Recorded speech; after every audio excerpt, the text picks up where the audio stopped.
Man, this is really a complicated problem. I don't know if I can answer Let me this. start out by saying that if you look at it from the top down, from the point of view of biological organisms, it looks like biological organisms are purpose-driven. In the human nervous system, that takes on questions like, do I have a soul? Does God exist? What is the meaning of life? Mainstream doctrine, Why is Joe. there a universe? Look Why up the is gender there unicorn. awareness? That's a fun thing to look up. Is there truth, goodness, beauty, harmony?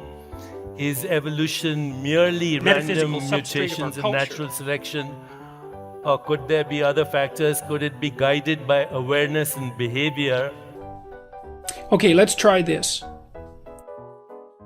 So the way consciousness appears to me is that it's a faculty, let's say, that confronts possibility.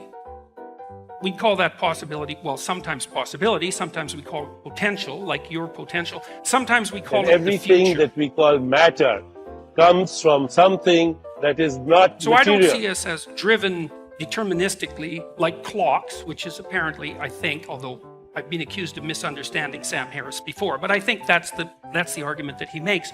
I see us instead as agents confronting a landscape of possibility.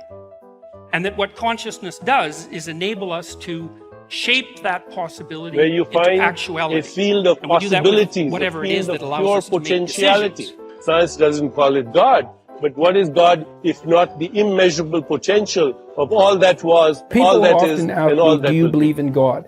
Which I don't like that question. First of all, it's an attempt to box me in a sense. And the reason that it's an attempt to box me in is because the question is asked so that I can be firmly placed on one side of a binary argument.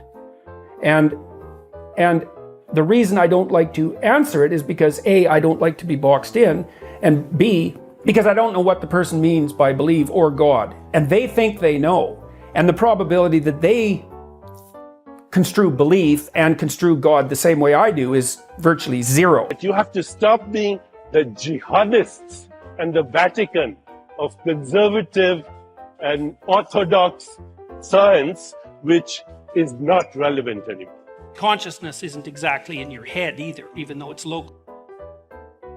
I think consciousness is non-local.